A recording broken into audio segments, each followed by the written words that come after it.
افسانه‌های جالب، قصه‌های رنگین، دلیری و چالاکی قهرمان‌های افسانه‌ها در برنامه خواب شیرین برای بچه‌های عزیز و شیرین از رادیوی تاجیکستان.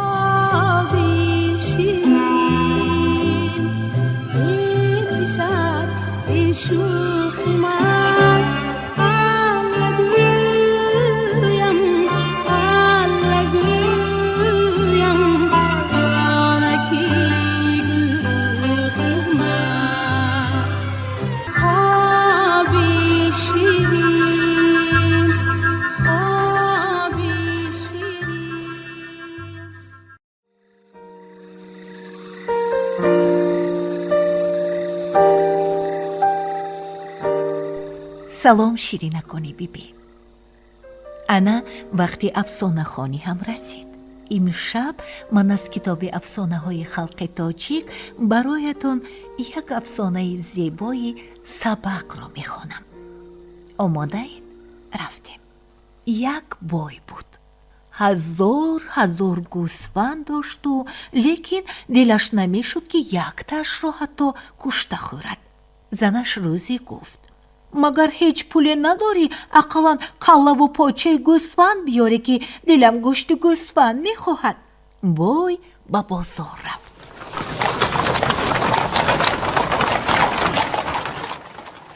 جورا کله و پاچه گوسفندت چند پول؟ گفته از قصاب پرسید. 6 تانگه. جواب داد قصاب. من اینقدر پول ندارم، بسیار قیمت بوده است. ارزان ترش در کجا باشد؟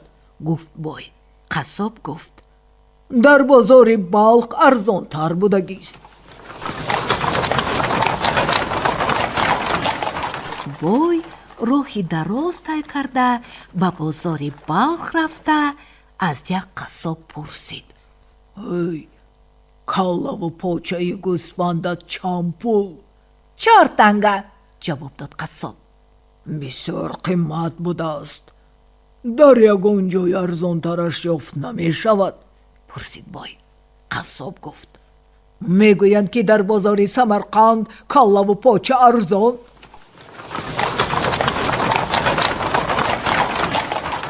بای با 100 عذاب و مشقت به سمرقند رفت. به بازار در آمده دید که در حقیقت کله و پاچه گوسفند بسیار. از یک قصاب پرسید: ای جورا کله و پاچه گوسفندت چند پول؟ 2 تانگه. جواب داد قصاب. خیلی قیمت بوده است. ارزان ترش در کجا باشد؟ قصاب گفت: شنیدم که در بازار بخارا نرخ کله و پاچه 1 تانگه.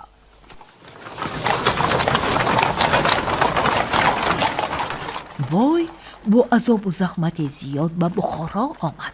به بازار در آمده از یک قصاب نرخ کله و پاچه را پرسید که قصاب گفت: نرخ کله و پاچه 1 تانگه. بای با دل خواهم و نخواهم 1 تانگه را از قبط 7 قطی روی مال لرزیده برآورده داد و کله و پاچه را به خورجین انداخته گرفته رفت و شب شد. دید که شب شد به یک قشلاق در آمد. در آن قشلاق یک آشنا داشت. نامش عبدالله بای بود. در خسیسی از این بای می گذراند. رفته دری عبدالله بای را تق کرد که جوانی برآمده گفت: عبدالله بای نیستند، بیچاره مردند. ای خدا رحمت کند. که آشنای من رحمتی شدند.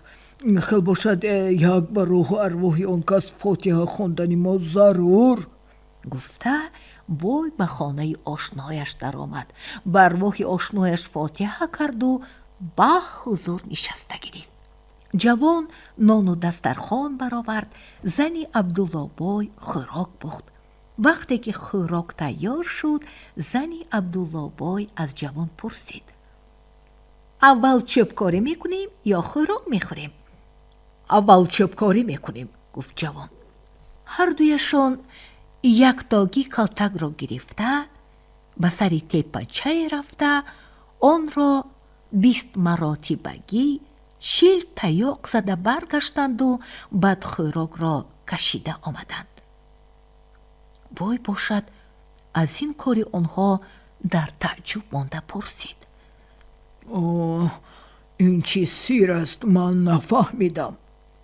زنی عبدالله بای گفت: این سیر را نپرسید و خوراک را خوردن گیرید. نه، تا همین سیر را نفهمم به خوراک دست نمیبرم، گفت بای. آخر که نشد زنی عبدالله بای گفت: این تپه که ما چوبکاری کردیم قبر شوهر من عبدالله بای است. عبدالله بای گله و رمه بسیار داشت، لیکن به خوردن دلش نمیشد.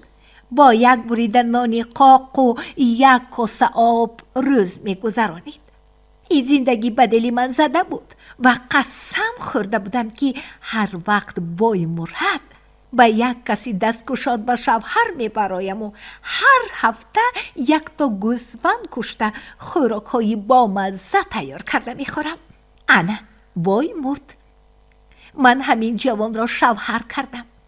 هفته یک گوسفند کشته خوراک های با مزه میپسم. پیش از خوردن خوراک با تیاق قبر شوهرم را که دنیا جمع کرد و نخورده رفت چوبکاری کرده بعد آمده خوراک میخوریم. موی این حکایت را شنیده خود به خود گفت: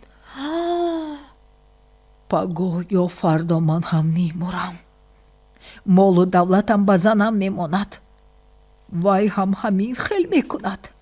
بای همین خیل فکر کرد و کله و پاچه ای از بخارا خریدهش را پرتافته به وطنش آمده هر هفته یک گوسفند کشته با زن و بچه هایش خورده گشت و خرسندانه و خوشبختانه زندگی به سر برد.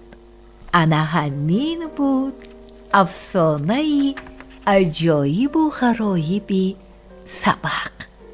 افسانه برایتان نقل شد. شیرینکانی بیبی. برایتان خوابی خوش خواهانم. با شما بودم بیبی افسانه گویتان براحت بانو. شب بخیر.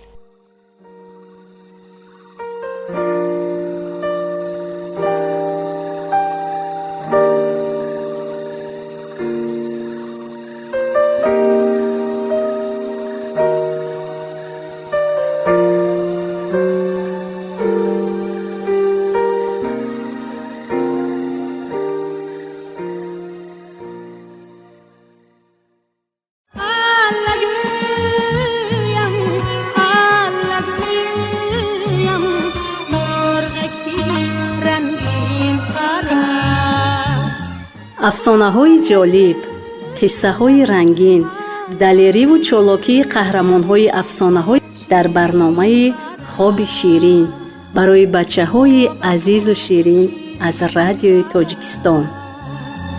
خوابتون شیرین برام